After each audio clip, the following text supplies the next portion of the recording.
Hello, dear students.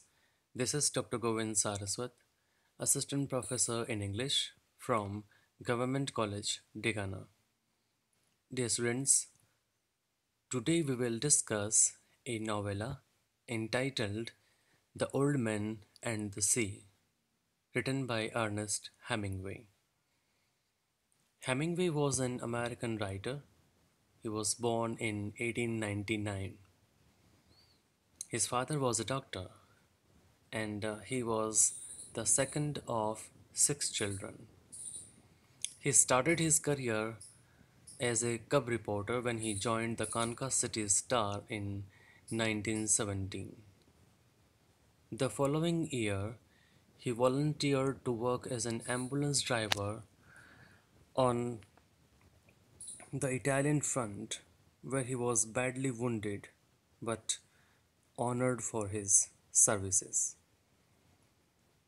In 1922, he reported on the Greco-Turkish War. Then, 2 years later, he resigned from journalism to devote himself to fiction. He settled in Paris, where he renewed his earlier friendship with some American expatriates as Ezra Pound and Gertrude Stein. Their encouragement and criticism played a valuable part in the formation of his style. Hemingway's first two published works were Three Stories and Ten Poems and In Our Times, but it was the satirical novel The Torrents of Spring which established his name more widely. His international reputation was firmly secured by his next three books. They are Fiesta, Men Without Women, and A Farewell to Arms. He was passionately involved with bullfighting, big game hunting, and deep sea fishing, and his writings reflected this. He visited Spain during the Civil War and utilized his experiences in the bestseller the For Whom the Bell Tolls.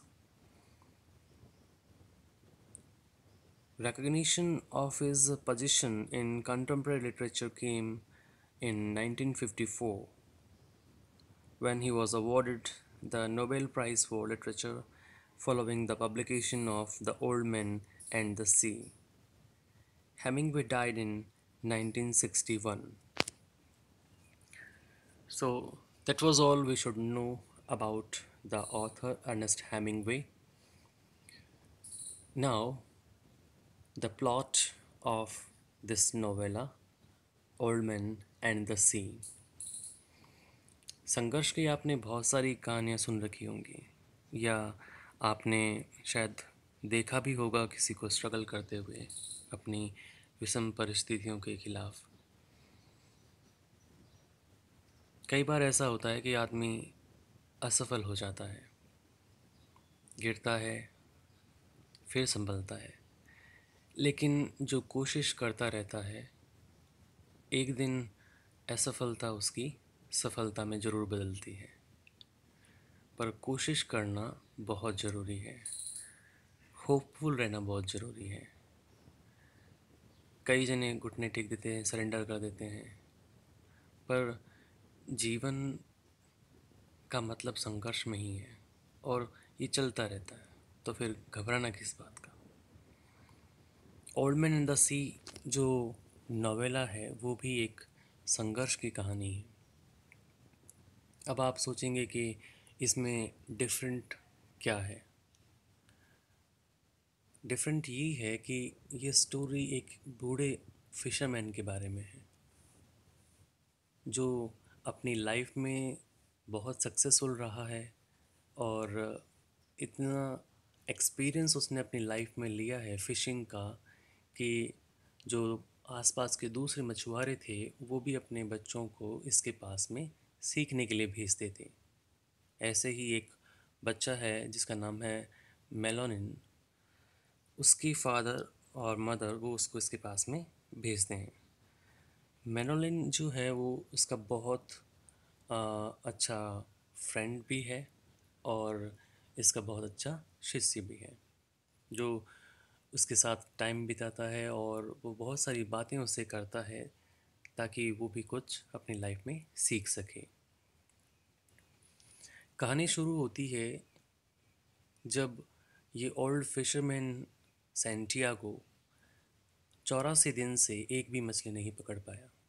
हर दिन जाता है लेकिन वो खाली हाथ लौटता है। शुरुआत के 40 दिन ये बच्चा मैनोलिन जो है वो भी उसके साथ में होता है, लेकिन फिर उसके माता पिता को लगता है कि ये जो फिशरमैन है अब उसके अंदर वो पहले वाली बात नहीं रही, तो उन्होंने क्या किया, उस बच्चे को किसी और के पास भेज दिया। बड़े भारी मन से वो गया भी, क्योंकि उसको पता है कि कोई फ़र्क नहीं पड़ता कि 40 दिन तक वो मछली नहीं पकड़ पाया, लेकिन उसमें अभी भी वो अनुभव है, उसमें अभी भी वो बात है जो शायद बाकियों में नहीं है। एक विश्वास होता है, मैनोलिन का विश्वास है सैंटियागो के अंदर, और सैंटियागो को विश्वास है अपने खुद के ऊपर। लेकिन आलोचना करने वाले ये चीज़ नहीं देखते हैं। आलोचना करने वाले सिर्फ आपकी जो कमजोरियां हैं या जो आपके अंदर कमियां हैं उनके उनको लेकर ही बात करते हैं। तो उन्होंने तो अपनी आलोचना में ये प्रूव कर दिया था कि सेंटियागो अब कुछ भी नहीं कर सकता, और ये हो भी रहा था क्योंकि 40 दिन तक कुछ नहीं कर पाया शुरुआत में, and it extended up to 84 days. तो कोई भी आदमी इस कंडीशन में थोड़ा डिप्रेशन में ज़रूर आता है, लेकिन डिप्रेशन में आके और अपने आलोचकों को सही साबित करके आप आराम से नहीं बैठ सकते। और जवाब देना है तो आप अपने शब्दों से नहीं, आप अपने काम से दे सकते हैं। तो सैंटियागो ने ठान लिया।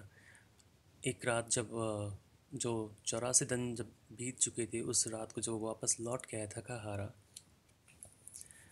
ये लड़का मैनुअल जो है वो उसके पास बैठा था और वो आपस में बातें कर रहे थे। सैंटियागो का एक हीरो है, बेसबॉल हीरो, जिसके बारे में वो बहुत सारी बातें भी करता है। तो मैनुलिन भी उसके बारे में ही बात करता है उससे। वो सैंटियागो के साथ में बस वही बात करेगा जो उसको थोड़ा सा सपोर्ट करे। सपोर्ट करने का सपोर्ट करने के बहुत सारे तरीके होते हैं। आप हाई फाई वर्ड्स बोल के, बहुत ही ओजस्वी भाषण दे के किसी को मतलब मोटिवेट कर सकते हैं। लेकिन कई बार क्या होता है, आपका साइलेंट सपोर्ट, आपका साथ, वही अपने आप में काफ़ी होता है, क्योंकि वो इनडायरेक्टली ये सजेस्ट करता है कि मेरा विश्वास है, go for it and you will prove it. तो यही हुआ। सैंटियागो ने खुद से ये प्रॉमिस किया कि next day, on the 85th day, वो समुद्र में और आगे तक जाएगा, जितना नॉर्मली वो जाता है उससे भी कई गुना आगे, और मछली पकड़े बगैर वो वापस नहीं आएगा। आपको लगता है बहुत सिंपल सी बात है, और बहुत सिंपल सी एक्टिविटी भी है, क्योंकि एक मछुआरा की लाइफ सिंपल ही होती है। लेकिन जो स्ट्रगल होता है वो ही किसी एक कॉमन मैन को ग्रेट हीरो के रूप में आ, ला सकता है सामने सबके। ये फिशरमैन जो है बहुत सिंपल सा है, लेकिन इसका स्ट्रगल जो है वो आप देखना। एक कहावत है कि जल में रहकर मगर से बैर, बहुत ख़तरनाक लगता है अगर आप जाओगे पानी के अंदर और वहाँ पे आपको क्रोकोडाइल से आपका सामना हो। लेकिन आप सोचिए कि अगर मैं कहूँ कि समुद्र में रहकर शार्क से बैर, लेकिन शार्क एक नहीं, एक पूरा झुंड इन मछलियों का, और सामने एक बूढ़ा सैंटियागो जैसा फिशरमैन है, तो उस स्ट्रगल में उसकी ज़िंदगी और मौत का सवाल था। लेकिन फिर भी सैंटियागो ने संघर्ष किया। अब एंड में क्या होता है वो मैं अभी नहीं बताऊंगा, बिकॉज़ नहीं तो आप फिर पूरा आगे के लेक्चर नहीं सुनोगे, मुझे अच्छी तरह से पता है। So I can just give you the hint what you can expect in the fourth coming lectures. तो इसमें जो मेन कैरेक्टर है वो इस बूढ़े फिशरमैन का है जिसका नाम है सैंटियागो। ये क्यूबा से बिलोंग करता है। एक लड़का है जो इसके पास में सीखने के लिए आता है जिसका नाम है मेडलिन। तो सैंटियागो की जो स्टोरी है, इस स्टोरी से हमें क्या सीखने को मिलता है और हमें क्या उससे अपनी लाइफ में उतारना है, ये जब आप पूरी स्टोरी सुनेंगे, जब इसको फील करेंगे, तब समझ पाएंगे। ज़रूरी ये है कि जो भी आपने सुना उसका कुछ अंश आप वास्तव में अपने अंदर उतारें, तभी जाके इन सब चीज़ों का मतलब निकलता है। और एक बात मैं और कहना चाहूँगा आपसे कि अगर मोटिवेट होना है तो ठीक है, शुरुआत में कभी आप कुछ इंस्पिरेशनल वीडियोस देख सकते हैं, कुछ उपदेश भी सुन सकते हैं, लेकिन जब तक आप सेल्फ मोटिवेटेड नहीं होंगे तब तक कुछ नहीं हो सकता। अपने अंदर के जो कैपेसिटीज़ हैं, आपका जो सामर्थ्य है, उसमें विश्वास रखें और रेडी रहें संघर्ष करने के लिए, उन चीज़ों से भिड़ने के लिए जो शायद हो सकता है आपको और ज़्यादा निखारेंगी। सोने को भी चमकने के लिए पहले तपना पड़ता है, तो आपको भी तपना पड़ेगा, तब जाके आप चमकेंगे।